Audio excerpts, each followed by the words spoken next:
You know, it's like, we don't need to know that. Fucking psychoanalysis, man.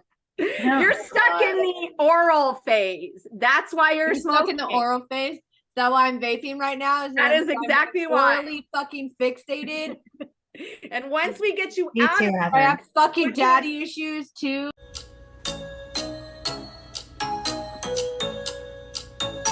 Welcome to our podcast. You're listening to All Night by Ixon at www.ixonmusic.com.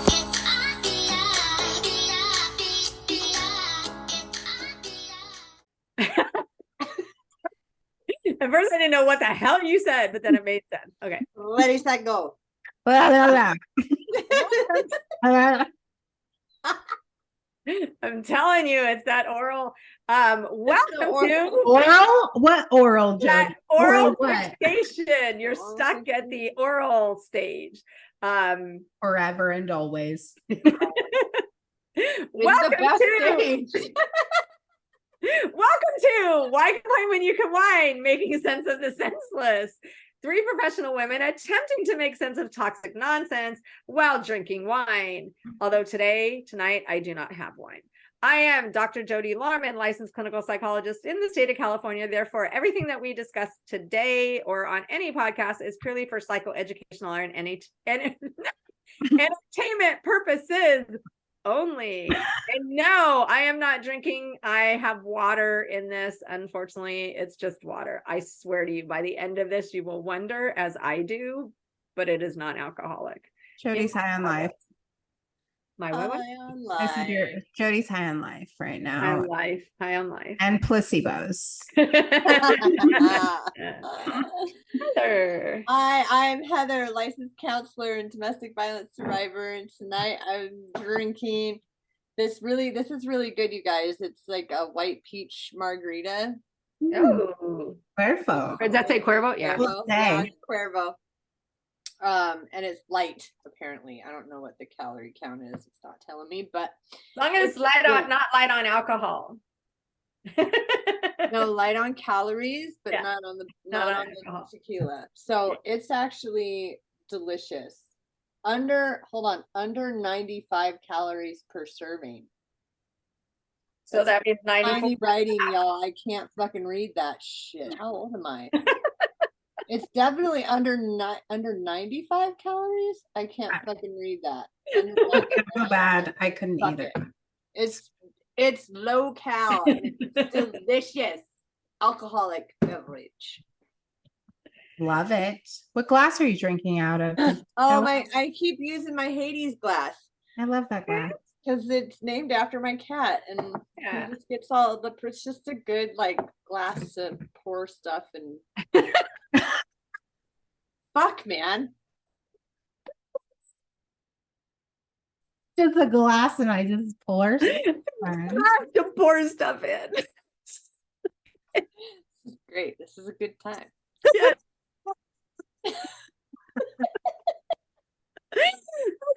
Okay. I hope everyone's drunk by the time they watch this. All right. Hello, everyone.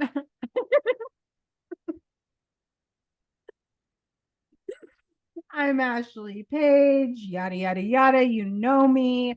Domestic violence survivor, single mom. My brain froze. Tonight, I'm just going to try and get through this as quickly as possible. Heather, I thought of you when I picked this bottle out because this was the last wine you and I drank together. White sangria. Oh, yay. From St. Catherine Cellars. It's not as good as it was when we drank it in slushy form. And tonight I got a glass that matched my earrings. And adorbs. Hello. Thank you. Cheers, ladies. Cheers. I love you, bitches.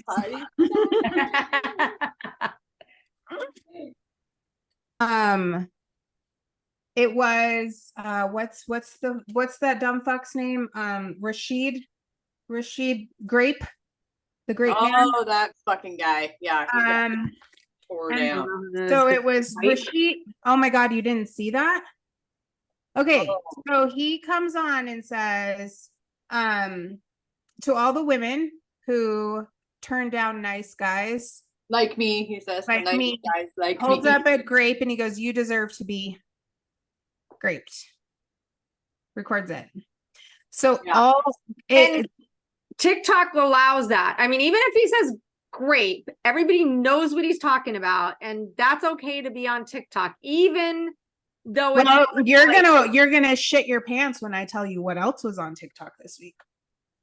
Shit your pants. So long story short, all of TikTok freaks the fuck out. Everyone starts reporting. He gets his account. Did he get his account banned, Heather? I think so. Someone finds his mama, Mm-hmm. attacks his mom. She publicly disowns him on TikTok. Oh, she's on TikTok. Calls the cops. Calls his work, I believe, Heather. Was that it? Mm-hmm. Several people came on and did then this dude named King Lion came on and stitched the video, and he was like, just so you know, don't let this man be the example for all men. Completely. Oh, is that the one video that you had? That I did see, but I didn't see the original one. Okay. Yeah, so then he pissed all the women off because it's like, you completely invalidate us when you do this shit. You completely invalidate us. So then this white man came on and he said the example of treat every man like a loaded gun, which I reposted. And then a white woman came on and she said essentially the same thing, but she talked about how when she was a teacher, all of her female students, all the female students, and then King Lion came back and then created another stitch, completely deflecting away, saying about teachers being like, basically taking advantage of their students. It was a total Darvo what he did. Darvo. Whoa, you are not even talking about the same thing anymore. No, and your point. He talks about how he stands with women, but all of his following, which are very abusive men, went over and attacked all these women who spoke out against King Lion. It was drama. And then I don't know if you saw Man Side or something, Man something, literally made a video about how to SA babies. That was the title of it, How to SA Babies. The fuck? The fuck is correct. And then he made a video talking about if he was a woman, all the rappers he'd like to fuck. And then goes from I did not see this shit. I'll send it to you. Goes from one rapper, and he's like, I would, and then basically talks about how he would essay him. Like, if he got away from me, I'd blah, blah, blah, blah. And then he goes to DaBaby, and he was like, I totally fucked DaBaby. And then he goes, oh, I did see this. And his Who is this? What's his name? He's banned. He was banned. I saw like the comment. It was like in a comment section, right? Where he was saying he would like. No, he made full ass. He made full ass videos like How that? many followers did this guy have in the first place? He had like 4,500, and he had 3 videos, and he got banned immediately, basically. But everyone blew up. Like, and I'm not even joking. Literally, I was because Katie, the TikTok advocate, she made a video and she posted it, I believe, this morning. And I finished watching that video and I was like, this is actually one of your videos I wish I wouldn't have watched all the way through, because it was so triggering about child, like CSA. And then he comes on and he's like, I wish y'all would just not be like, ease up, you guys, it's just a joke, it was for clout. Like, motherfucker, what about that is a joke? There's nothing about that. And like, are you really just be playing with your life, your whole ass life, and your family's lives, and like your friends' lives? And like, do you know DaBaby has already caught a case? He's like, you publicly said that you would a child. And how old is this? Is this person around? He's a teen. I think he's in high school or college. He needs to be watched. Oh, he is now. I'm sure he of it. is very. I am sure there are people on their way to where he is right now, and I wouldn't be surprised if he. Because honestly, law enforcement's getting warrants for his social media, all of his. Well, not even laptop. not even law enforcement though. Like you start dropping names of rappers like that, and you talking about how you're gonna their children. Right. I mean, they're gone. You're gone. It's really stupid, especially if this is a kid who's like, I want to go viral. I want to become popular. I want to become famous. If you're only doing it as a stupid ass stunt, you just fucked up. But if you are fucked up, you cut. Well, and Katie, you outed yourself. Yeah, when Katie, she said, she's like, I'm seeing a lot of what's the new generation? I'm too old for this. Gen Z? No. Z is the teenage and late. She said, I'm seeing a lot of the Gen Zs. Y'all are coming out with some crazy clout chasing shit. And you just think that you can say anything. And then you waive First Amendment, thinking that it's acceptable for you to just tell these haha funny jokes because it's going to get you attention. And she's like, you want to be known as the man that came on the internet and gave a how-to for infants. And let me tell you, it was so disgusting that it fucked my whole day up. I've been fucked up all day long. I sit here and think, because this is where I go as a mom. I'm like, what the hell are his parents doing? Are his for real? Do his parents? I can't even say his parents don't even know. But because there are some kids that are very, very quiet, that are bullied, that are messed up, and then they come and they do these things. You know, they're the ones that might retaliate in some way. And the parents claim they really never knew. I'm not gonna. This is hard because like I don't want to blame the parents because I don't know the story, but you should know what the fuck your kids are doing. And what's going on in their life. And I get after a certain age, you don't really have the control. Like if your child is 18, suddenly you are not allowed to advocate for them or anything unless you have a court order and all that. Even in special needs, my son, if I want to advocate for him still, he needs to be under conservatorship. Otherwise, I am not. I can advocate from afar, but still know what the fuck is going on. I think of the parents, and I really do. I'm not saying it's bad parenting, but I have to wonder, are they paying attention? Oh, I feel for the son of the parents. Like the mom of the Grape guy came on there, and you know, I didn't look at her comment section because I didn't want to see anyone attacking her or blaming her because I just had like this bad feeling that would happen too. And I was like, and she was like, I've been telling this kid to go to therapy for forever. Like, and how old is he? About 20. like 20. And she's like, I am powerless in this situation, and I don't support anything that he's doing. He's not listening to anything that I have to say. So he's done. That's gotta be. I mean, if I found out, because I found out some stuff that my son was egged on to do. Luckily, it was all taken care of and stuff when he was in high school. He had some typical friends who took advantage of him being naive and gullible and all that, and made him do something. They didn't make him, but they egged him on to do it. He did, and then immediately stopped.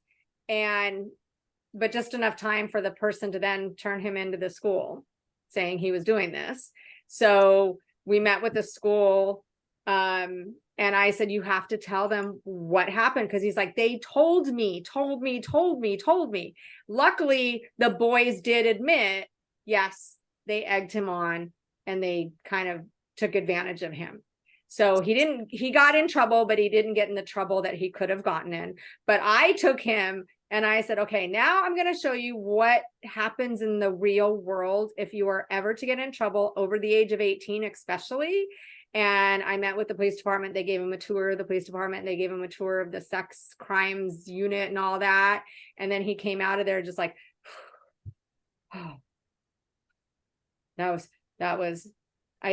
was like a scared straight moment. Well, I have a question though. Based on kind of like what you're saying. Mhm. It's because there is a degree of responsibility that parents have, but we also talk about mental health. So when you're dealing, like we are the influence, the environment, all of those things.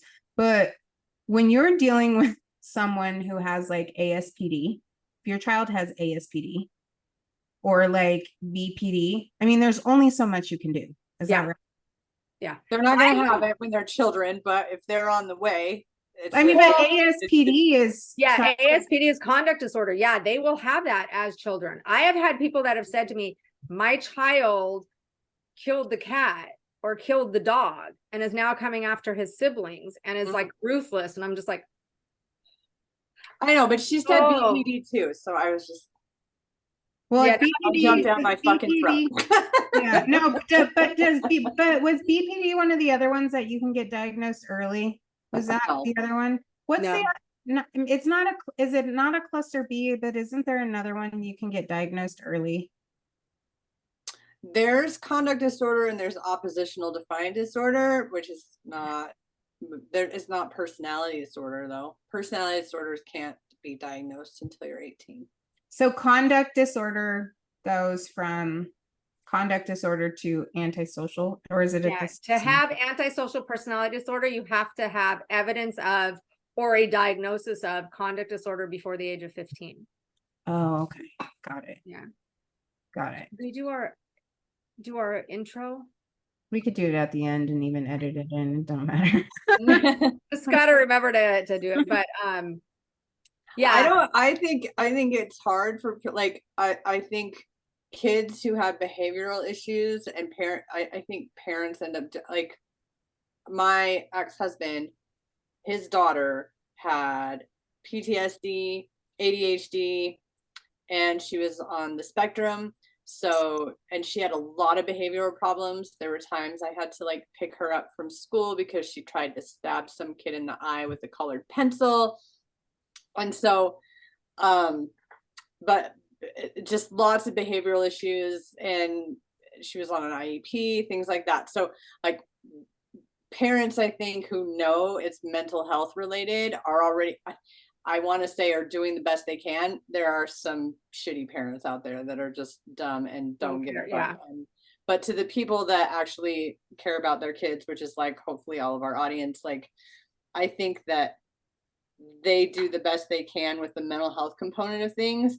But once your kid is like a teenager and in that stage of development in their life, and you become less important to them as an influence in their life, and their peers become the maximum influence in their life, it is much, much harder to rein their behavior in with consequences, right? And so, like for me, I was a fucking awful teenager. Like my mother, she would lock our fucking shoes up in the closet so we wouldn't sneak out of the house at night. Like she did everything she fucking could to gain control of us completely out of control kids. Like my brother and I both completely out of control as teenagers. And she did everything she could, to the extent that she is permanently on medication for high blood pressure now because of us, right? Like, and just, so sometimes I think it's easy to be like, where the fuck were the parents? But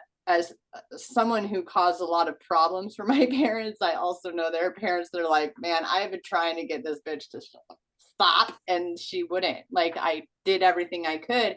And at some point, in order for my mom not to become like a codependent enabler of her kids, or someone who's too over controlling to the extent that it's definitely like just pushing the other direction, she just had to let go and just be like, here's my boundary and you can't live here anymore. And so by the time I was 18, I was out. But remember, mental health, personality disorders, things like that, there's a psychosocial component. So especially with personality disorders, right now it's like the chicken or the egg. Is somebody born, they have done the MRIs, and there's areas of the brain on every single serial killer, every single MRI, that is just not activating. It's just dark. And it's like, did that happen from all the, serial killing, or is that what caused it? They don't know until they start doing, like, if you have a kid that's killing animals and you get them in for an MRI and they get enough, maybe they can kind of figure out what's the chicken or the egg. But there's a biopsychosocial component of most, except for, I think, a lot of sociopath, psychopath, ASPD part. I think that's a lot of faulty wiring in the brain from birth. Like, you can have birth defects. People don't think twice if somebody has a missing limb. Not when I say don't think twice, I mean, oh, it's a birth defect. They have a hole in their heart. Their bowels are on the outside. They have to have a surgery. Oh, they're missing, their fingers are messed up, whatever. But saying that there is like an ASPD sociopath kind of a biological miswiring, like a birth defect, people would be like, huh? So, but you can have birth defects. Your brain just didn't wire the same way. There's a mom, I gotta find her. There's a mom on TikTok who says that her daughter is a diagnosed psychopath, not diagnosed ASPD, but a psychopath. I was like, don't jump down my fucking throat. No, but I get it. I was thinking more of the diagnosed sociopath. Yeah, that's what I heard. That's what I was thinking. I was like, but yeah, so I don't know. I gotta find out who she is and I'll share her with you because I cannot remember. And she doesn't have a big following or anything, only like a few thousand people, but she's sort of sharing her story about like what's going on with this daughter of who supposedly has psychopathy going on, and CPS is involved, and like she's done a lot of horrible things, and it sounds like a really awful, tragic situation. I don't know why people post that kind of stuff on TikTok, but okay, like people do what they want. So but it's interesting. That's why I think if people like that, and again, you get to the what is humane, what is for science, what is inhumane. But if they can run MRIs and things like that and see, is there something going on? And if there is, let's say that same area that's not lit up in psychopaths and serial killers isn't lit up, isn't activating in her brain. It's like, at that point, though, what do? Do you start experimenting on how to activate it? Because is that cruel and unusual punishment? Is that inhumane? But at the same time, there's no cure for that.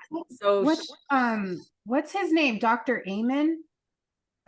He's a psychologist and a neuroscientist, and he actually when he gets his clients, he takes brain scans in order to, and he looks at their brains first before he even really diagnoses them with anything. Like, he'll take his notes, and like, he's extraordinary. Like, I love listening to his talks. He's talked on TED Talks. But I believe it's his nephew.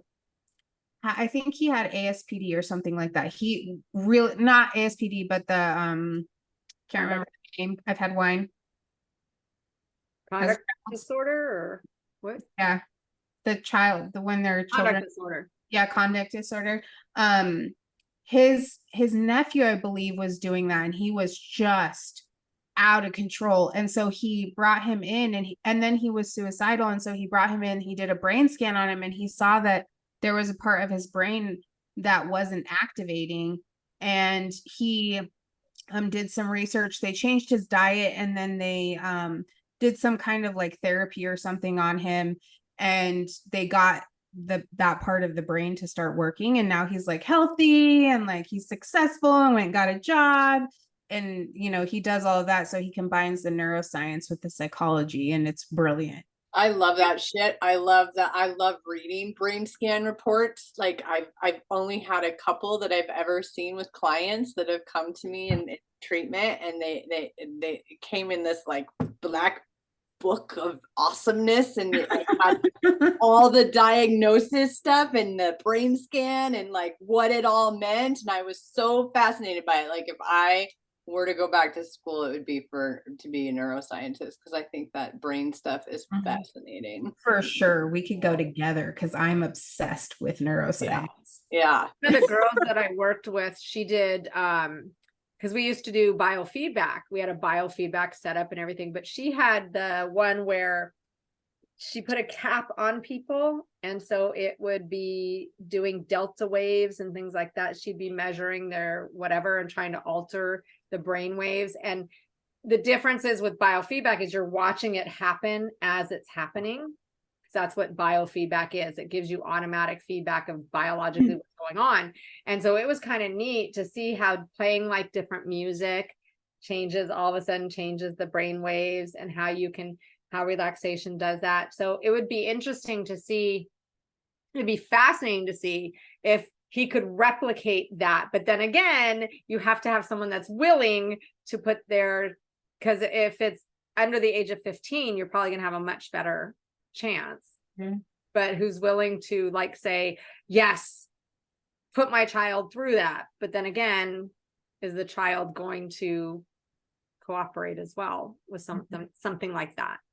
I remember like I'll have to send you a couple of his videos, because he also he's the one who helped develop what's called the Daniel diet.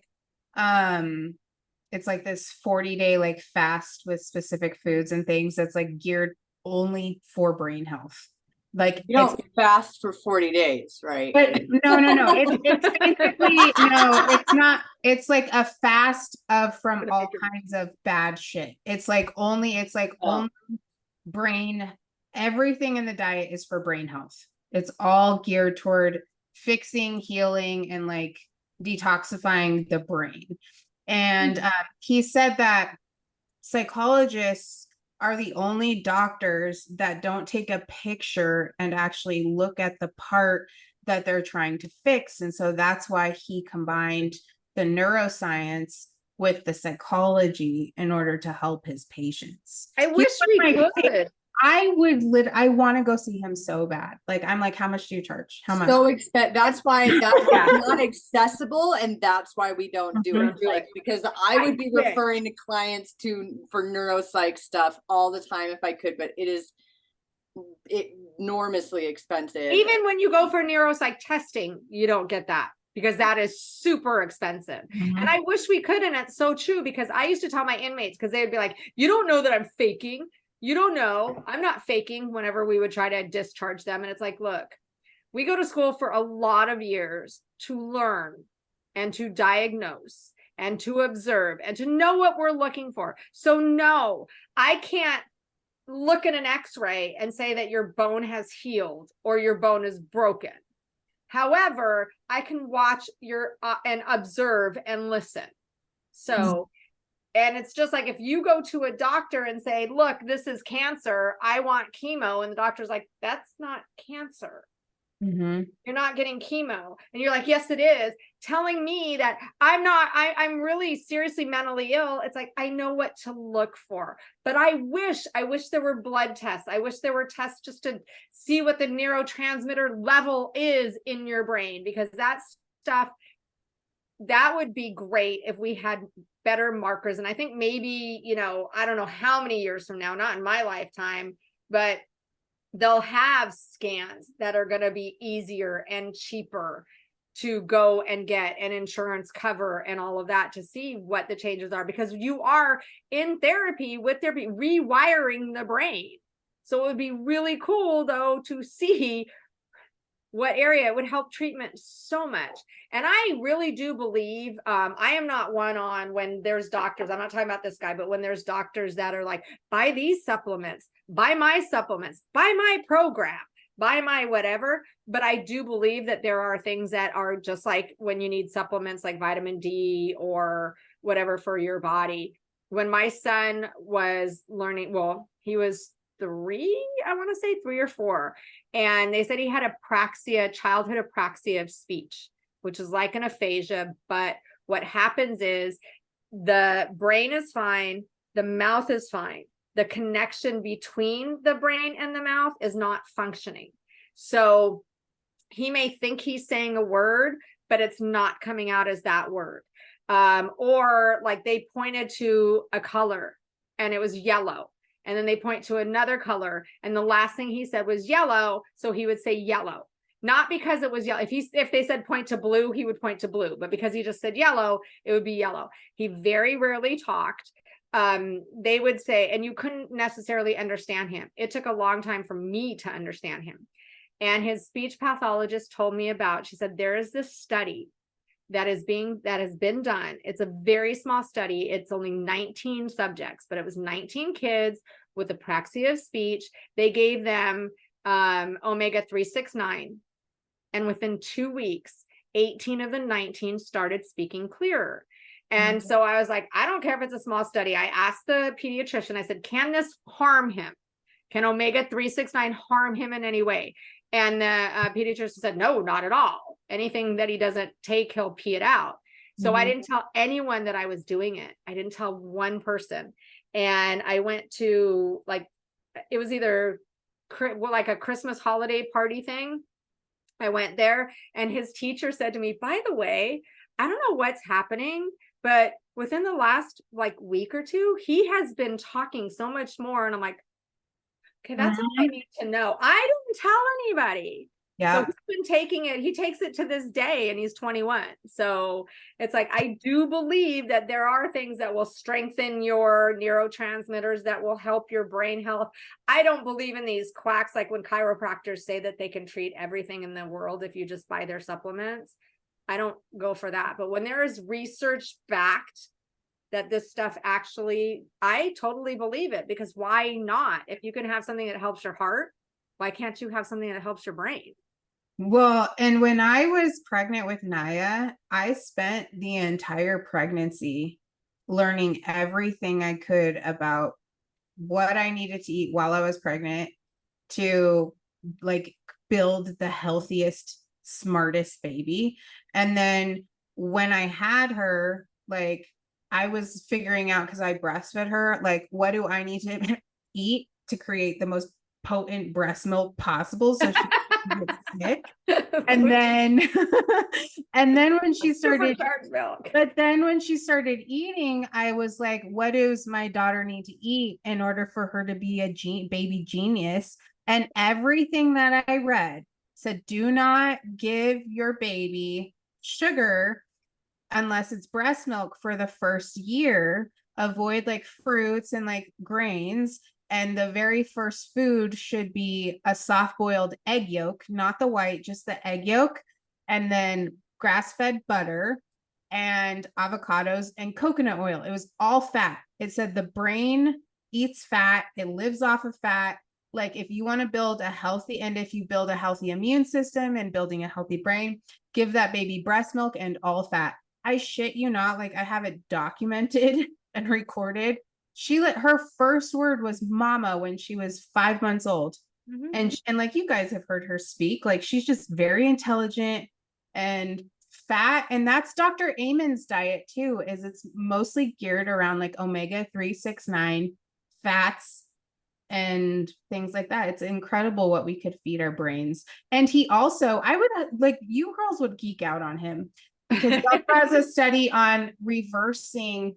It's not guaranteed, obviously, but he's had patients with dementia, like onset dementia and Alzheimer's, and he puts them on a specific diet and brain exercises, and he's been able to like bring it back down.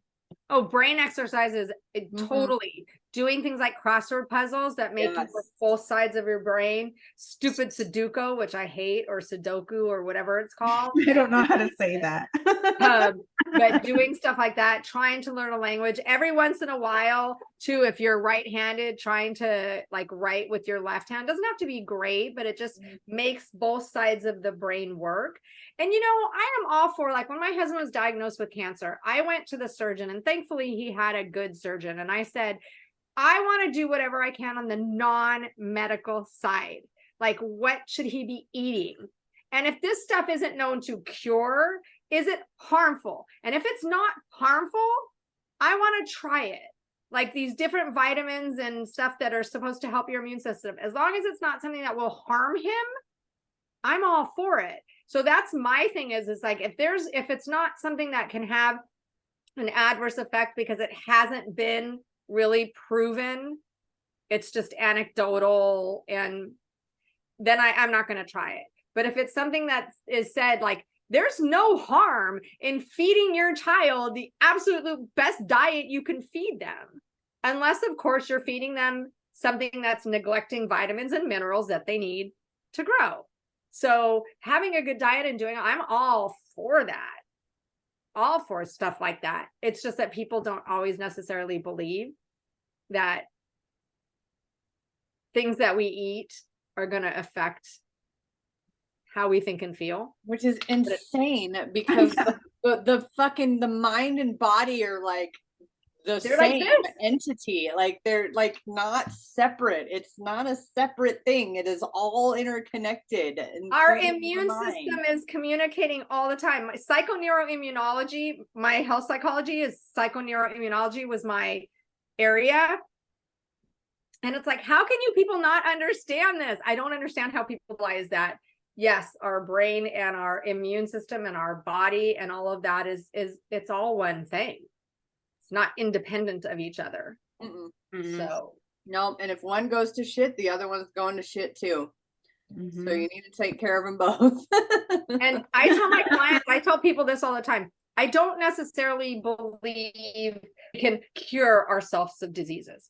I don't think we're there yet, but I absolutely 100% believe that we can make ourselves sicker, and even to death. If we believe that we are going to die, if someone tells you have a prognosis of 6 months, you're either going to believe it and die in 6 months, or you're going to say, fuck that shit and do everything that you can to not.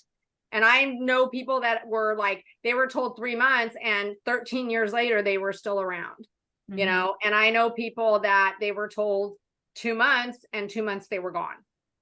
But I know that the way that we think and feel, and they even say the power of prayer, and people laugh about, we all laid hands and prayed and stuff, but I do believe in the energy. And I believe that I believe in the placebo effect. And I believe if we think something is going to work, we're going to change our brain chemistry and wiring so that it does work. I mean, I don't believe that the placebo effect didn't work. People wouldn't be saying it fucking worked. Like people wouldn't be thinking that things were working for them. And they wouldn't have commercials saying it was 2 times better versus placebo. Because that means the placebo works. Still good, y'all. I just started rereading a business book called Brainfluence, and it is by, if anyone listening wants to know, it's Brainfluence: 100 Ways to Persuade and Convince by Roger Dooley, and it's actually a business book. It's about marketing. But the scientific research in there, it's funny because big corporations have all the money to do brain scans, because it talks about brain scans in that book and how people respond differently to the placebo effect. It's 100% real. Yeah. They've done functional MRIs on people who were they thought they were getting opioids, and they did a functional MRI and it showed that the brain worked exactly the same way as it did if it got an opioid. Yep. Now, that doesn't mean that I can cure cancer by just giving people sugar pills and letting them think that they're getting chemo. It doesn't work that way. But if you think your medicine is going to work for you, it has a much higher chance of working for you.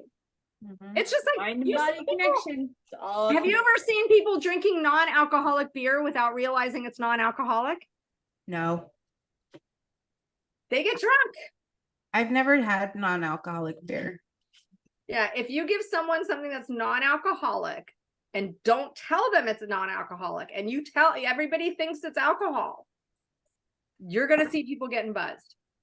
They've done research studies showing people kind of slowly getting buzzed, and it's like, there's no alcohol. I wonder if they get a hangover the next morning. Wouldn't that be funny? Wouldn't that be funny? That's just cruel.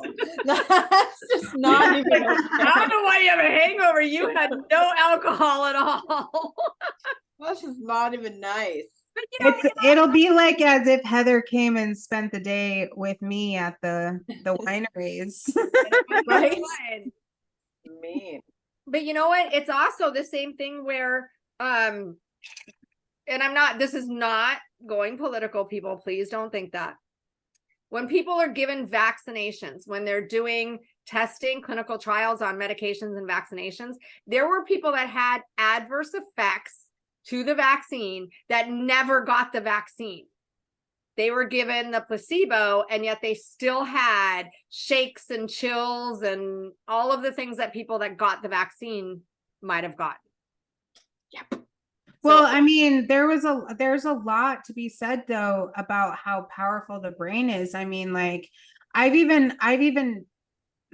daughter and I have been working on that lately, where I'm trying to help her work through and like be aware of like when to be able to like be mindful of when she feels panic coming up, and to be able to like stop and like assess, observe, like, because she will work herself up into fucking like hyperventilating and like get herself, even toddlers, when they get their sums all worked up and they'll fucking pass out. Yeah. Like the brain is amazing.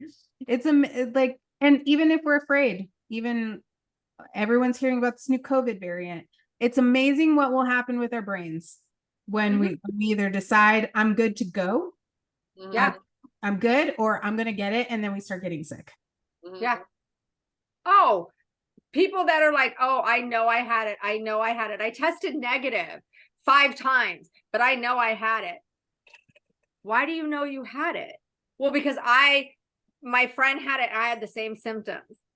Did you have the same symptoms because you think you got it from your friend, but you never, ever, ever, ever tested positive? And I know people can eventually test positive after being negative, but you've never tested positive and you have no antibodies.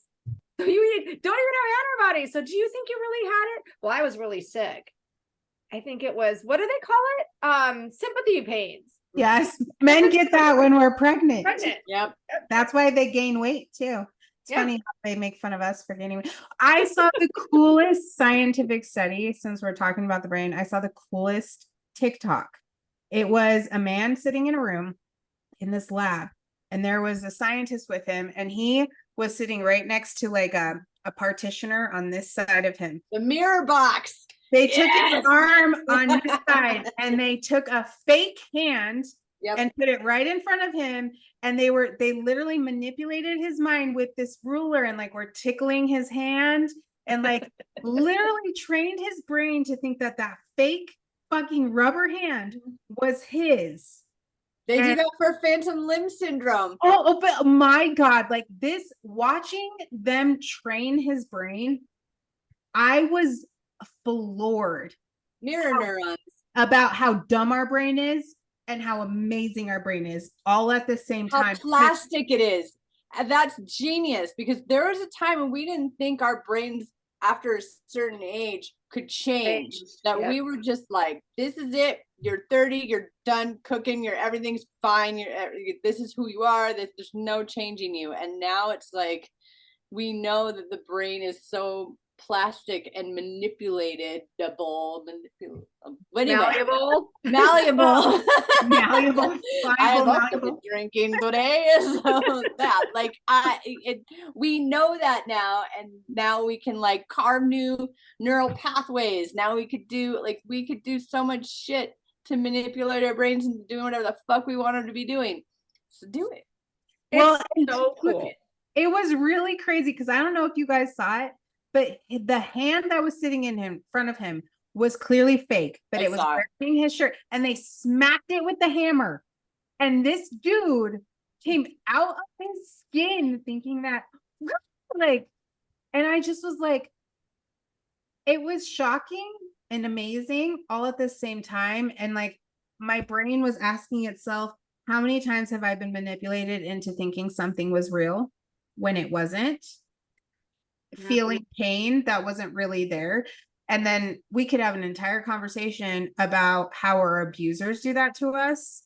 And Well, I mean, what do you that's a think? whole fucking rabbit hole. But here's the thing, because you said, how many times we gaslight ourselves so much.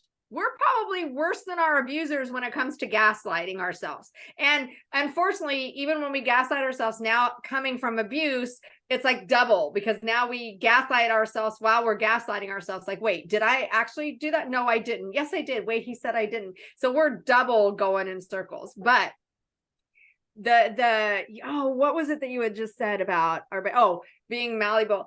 The interesting thing is, when people kind of don't believe in psychology or don't believe in therapy or think that anybody can do therapy, the brain is very malleable. This is not a word we should have when drinking. And you can say, and I haven't even drank, so I have no excuse, but mirror neurons.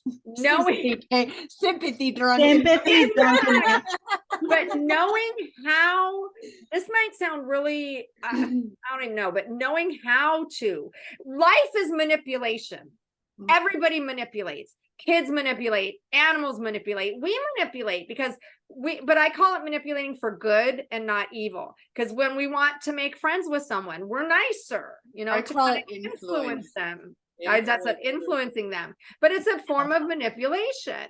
When we go to a job, we're trying to put on our best. Hey, you need to hire me because I know the job best, or I'll be the best employee. But knowing how to do it for good and not evil, and knowing what you're doing and the limits of doing it. So like when you're working with someone with trauma, you don't go dive in the deep end and let them, learn how to swim. It's like, you got to know where the last little ledge is for them. And then you got to pull back. And then the next time, take them a little further sometimes, and then pull back.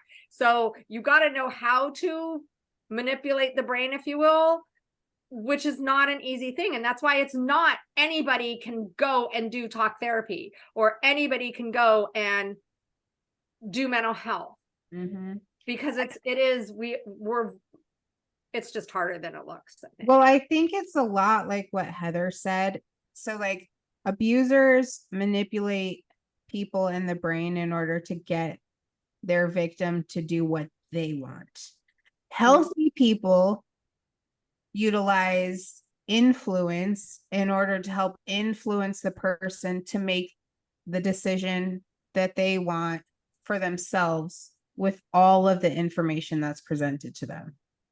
It's like, here's all of the information. I'm going to provide you this influence, maybe a healthy form of manipulation, if that makes sense. Yeah, that's what I'm saying, but it is manipulation, so that they can make the decision for themselves, that what's best for them. But I think that's where abusers really thrive, is because they're taking all of these healthy skills and they're like perverting them in order to be able to control a person, rather than giving them the power of autonomy and consent and making these decisions for themselves. That's at least what I've seen lately. So much. It's a whole rabbit dive. I love the brain. Yeah. I love the brain. I love the brain. When I worked at the prison, they called me the brain doctor because I taught the inmates about the brain. And I'm really unhappy because I had all of this, all these resources. And when they moved me and locked up all my personal stuff to try to get back at me, because my former supervisor is a hugely, I don't even like to use this word, malignant, but narcissistic piece of shit. And he cleaned out my desk and put everything in a closet. And I'm like, where's all my work for the past 12 years? There's nothing there. There was nothing there. So he threw out all of my articles and research and curriculum and stuff like that. But I used to teach about like anger and hostility and sleep and just all sorts of stuff with the brain. And it was fascinating. And the inmates loved to learn about it, which is really interesting because no one ever set the bar high enough for them. And they were like, wow, now we're really being challenged, and we want to be challenged, and we want to learn this, and we want to learn that you can actually change the type of person that you are if you don't like it. If you want to behave differently than you actually can. And so it was really fascinating. And I wish I still had the stuff, because it was set in such a way that because inmates could understand it, pretty much anybody can understand it. So it made physiological psychology kind of fun, actually, in hearing about it. Well, it's really like the worst empowering. It's like you said, it's really empowering when you find out. Because I think that there are a lot, like I was one of these people, and I know for a fact, I don't want to speak for Heather, but I know that she was one of those people too, just when she talked about her childhood and her being an adolescent, is that we don't like being miserable. We don't like being depressed. We don't like feeling hopeless. We don't like feeling like all the lights are off and we're misunderstood. And I don't know why the fuck I am like this. And I hate this about myself. And there's nothing more hopeless than feeling like this is just who I am and I can't fucking change it. Yeah. You know, and I don't know why, like, I steal, and I don't know why I lie about everything all the time. And I don't know why I freak out when this happens. And I think for a lot of the inmates, because personality disorders are really quite rare, I think for a lot of people, it offers them hope that, like, I don't have to be like this forever. Right. And it's really fascinating. And I talk to my clients a lot about how sadly it's easy to be stuck in the negative. Even if we don't like it, we're comfortable in our discomfort, because if I change, and I hear this a lot, what if it doesn't work? What if it doesn't stay? What if I'm happy right now, but then shit happens? So we get really afraid. Also, we feel like, what's the use of being happy? What's the use of being a good person, if you will? What's the use of finding joy in life, when as soon as I find joy in life, then shit happens and I got fired, or I break up with that person or whatever. So we're so kind of, I think society in our society is geared toward being, I think, more miserable than happy, sadly. And there's something, what's even worse, people talk about type A personality and how bad it is for you. Type A isn't bad for you. It's the type A with the hostility that's bad for you, because a hostile personality, it's not a personality disorder, but it's a hostile personality. That is like the worst thing for your body as far as what you can do and change and be on your own, if you will. Because a hostile personality is that personality that the world is against me, everybody hates me, everything fucks up for me, nothing goes my way, life is shit, I don't have any friends, people are assholes, and nobody wants to be around me, and they're constantly miserable. Like, I don't even mean angry, I mean fucking miserable. And they don't have friends, because when you try to be their friend, you can't, because within 5 minutes they're like, the world fucking hates me. I feel like you just described Gen Z. Gen Z. But they suck the energy out of the room. They suck the air out of the room. And then it's like, see, my life is fucked up. And it's like, oh my God, do you not see that you are doing it to yourself? And it actually should be a personality disorder, because it's a personality. I think it's a stage of development. I agree, because I think that defines precisely ages 13 to roughly 27. It's definitely a developmental stage. I lived that. I'm Gen X, and I lived that in adolescence for sure. That was my entire. I feel like that was most of my existence. But the good thing is, if you grow out of it and you see and you make friends and see that maybe it's you, maybe you are the problem, take a good look. If the common denominator in every fucking thing is you, guess what? You are probably highly likely to be the problem.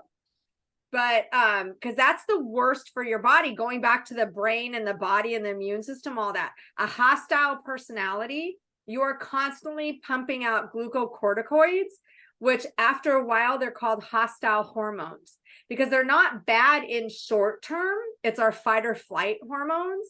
But in the long term, it's going to start affecting your immune system, because there's T cells and white cells, and your white cells in your immune system are being attacked, and you can't keep up with all of the hostile hormones that are being pumped out all the time. So you do start getting sick. Your immune system does start breaking down. And it's because a large part is because you're a fucking hostile human being.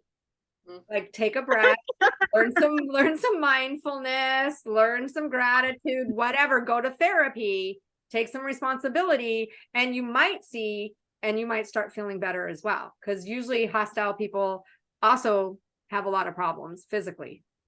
It's my favorite clap back right now is go to therapy. You know, my favorite clap back, just go to therapy. Go to therapy. They should, because it's not a sign of weakness to go to therapy either.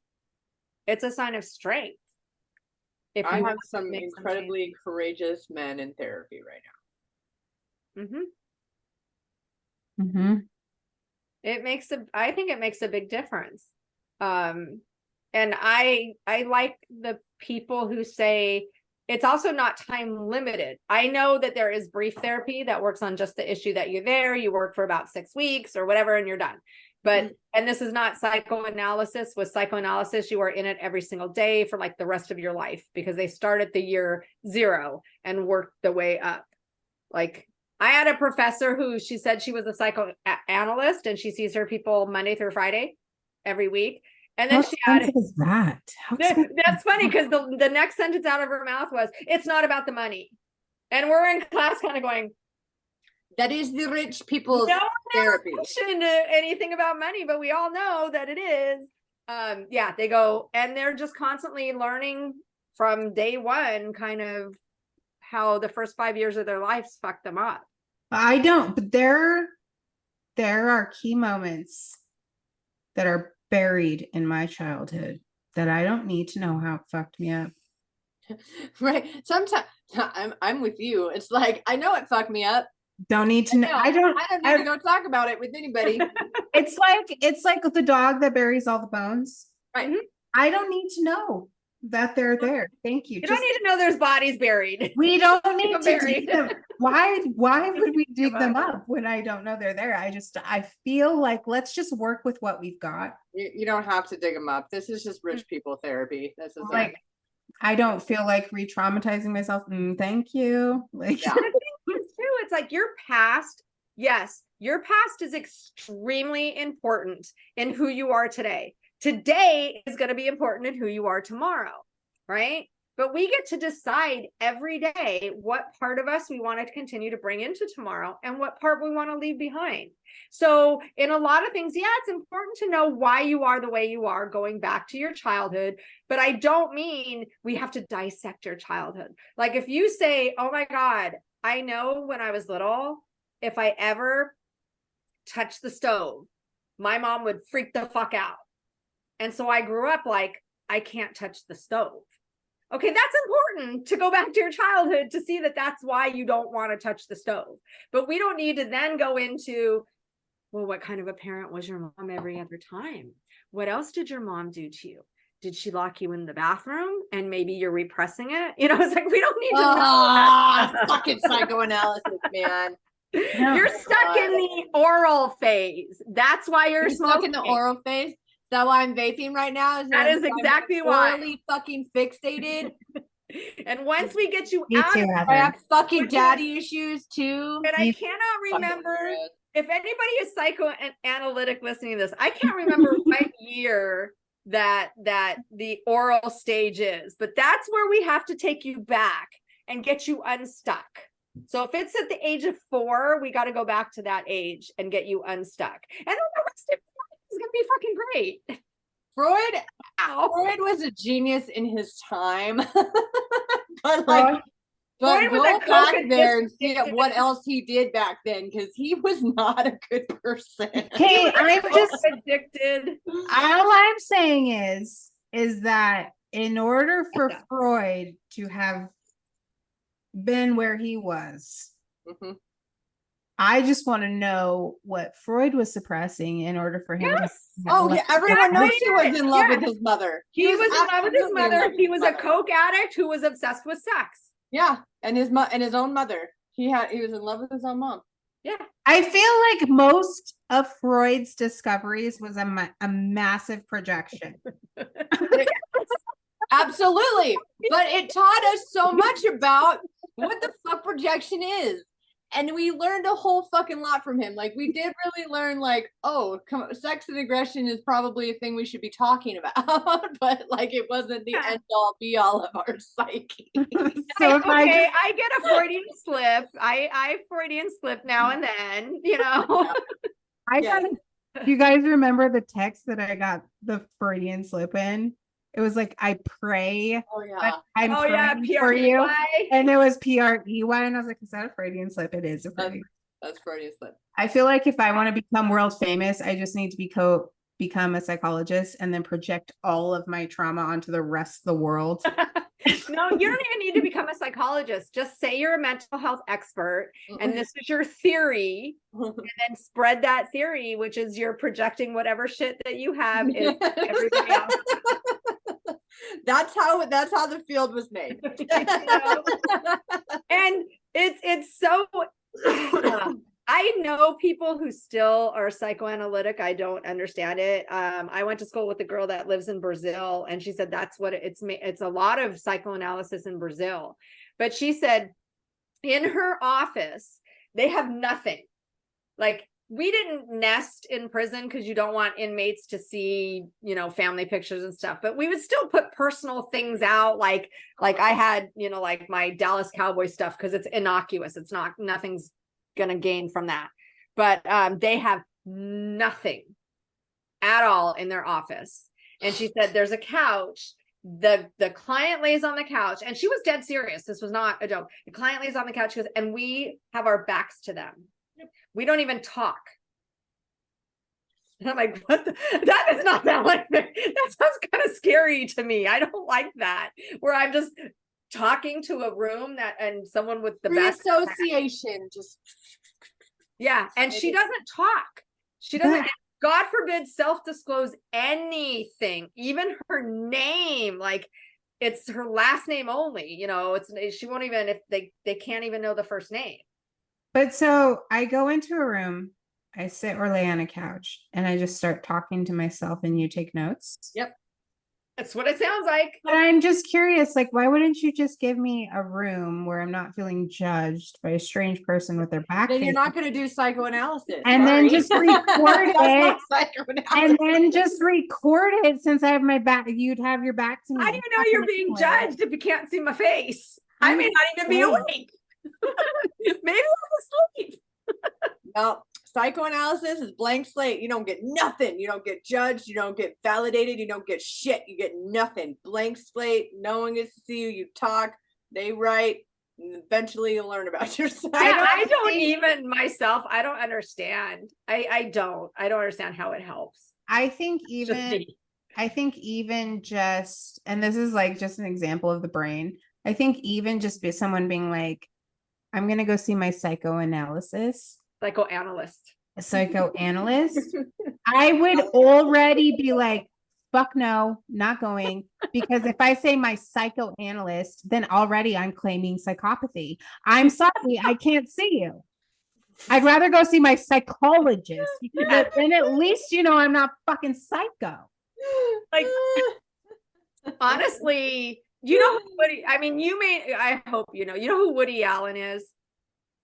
Okay. Woody Allen has been in psychoanalysis forever. He had always, I haven't heard about him or anything. I don't even know if, honestly, I hate to say this, if he's still alive. I think he is. But he used to talk about being in therapy, being in psychoanalytic therapy for 20 years when he was talking about it. And at that point, he had already been in like 20 years. And then 10 years later, he's still talking about it. And then maybe 10 years after that, I don't even know. But he was always talking about how long he's been in therapy. That was a fucking mess. I mean, he married his stepdaughter, for fuck's sake. Yeah, his adopted stepdaughter. So Yeah. his psychoanalyst. Soon Yi or something like that. So his I don't know what psychoanalyst- psychoanalysts do other than be weird to me. Do they just take notes? They're gonna be pissed when they hear Well, me say let's that, but I'm interpret your not. dream. right? Wait, no, this is another thing that they do. You got a big mic right there. Just kidding. Obviously, Ashley, there's something lacking in your life, or that you want, or that This everything is a fucking phallic symbol. Everything you just got is fucking worse than psychoanalysts. Those psychoanalysts don't really do anything except tell you why you're they just observe. I mean, what do they do? Do they solve problems? Are they going to come after me? I'm not licensed, No. so They don't. They just figure out what's wrong with you. They don't solve But- any problems. And they don't help you solve your life. They just tell you that everything is a symbol of everything else, and everything is phallic. Sometimes a fucking cigar is just a cigar. Just a cigar. A cat is just a cat. Wallet is Cat. just a wallet. Yeah. I would Yeah. love for them to identify this mic. I was just gonna say, what are you doing, Heather, Ashley? Because I didn't even pick out this microphone. It was a Christmas present. So rock top for you. Good thing you're not stuck. It's a good thing you're stuck in that oral stage, not the anal stage, is all I can say. With that microphone. Fucking said it. One gem of mine that's inappropriate. Don't I you? wonder what a psychoanalyst would say about where you just took it, Jody. Oh my god, a psychoanalyst would just think we were the most twisted, fucked up people. There's got to be at least one inappropriate comment a podcast, or it's not a podcast. Well, okay. Speaking of, I feel like we should probably let our followers who are notified of last week's podcast and why they can't find last week's podcast know why they can't find last week's podcast. I don't wanna. I mean, we gotta. I feel like now that we're all tipsy minus Jody, but listen, it's the placebo effect, sympathy, drunkenness. She's probably feeling pretty good right now.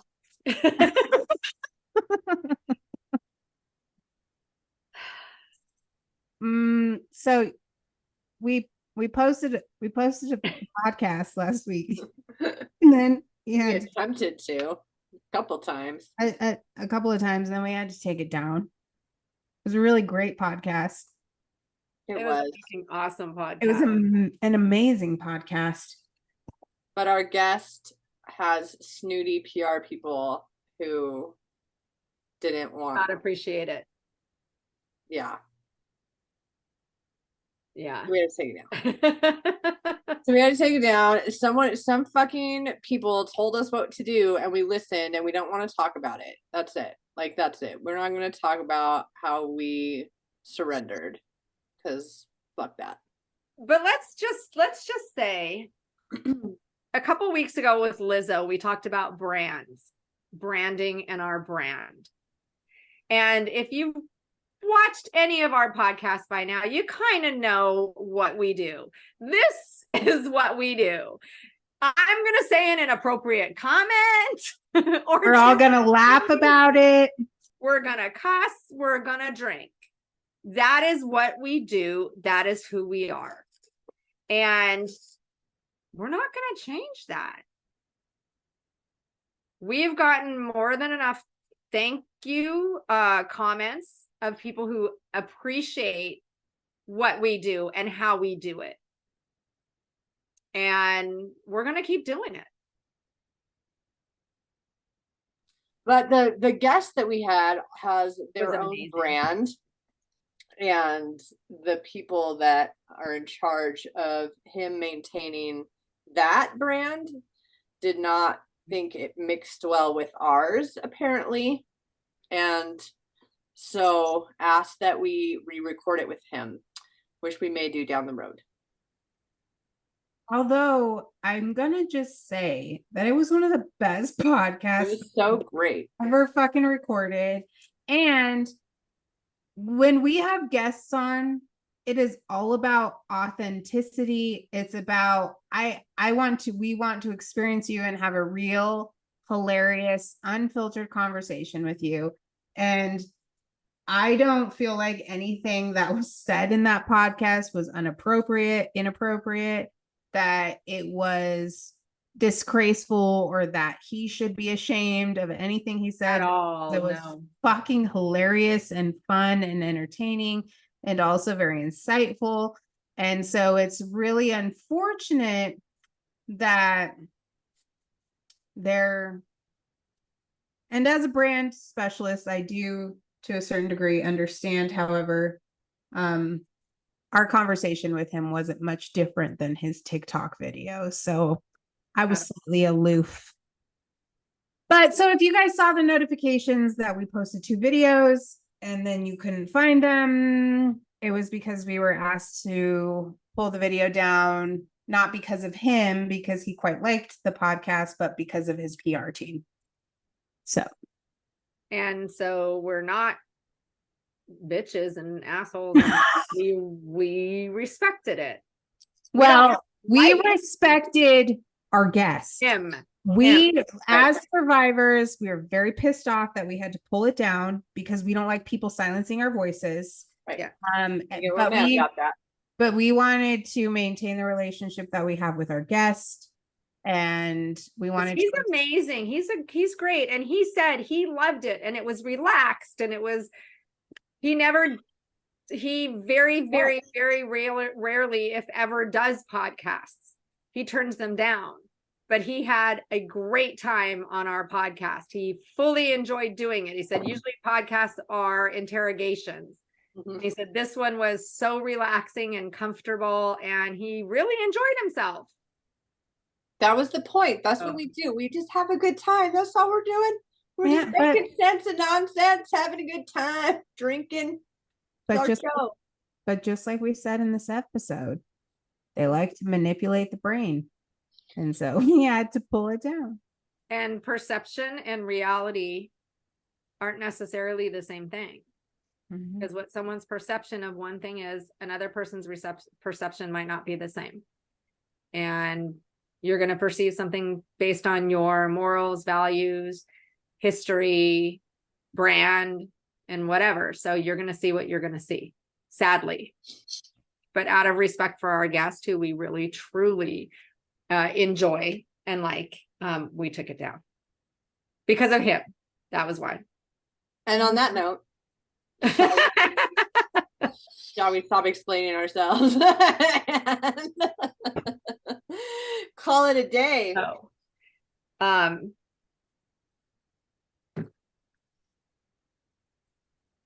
Should we end on this note? So we're in a pregnant pause. So we shall end. How are you the fucking sober one right now? I don't fucking get it. I'm telling you, it's the placebo effect. It is. She's like, so we shall end. So we shall end now. It shall end.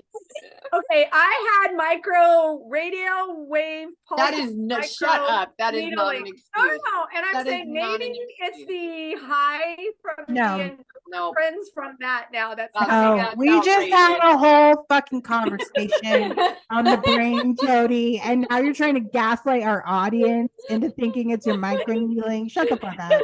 No, gaslight you two. It's the endorphins from it. The audacity! You must be drunk to think you could gaslight Heather and I. Wrong one. Wrong one. If I really wanted to. Okay. Okay. Cheers. So, Love you, on that note,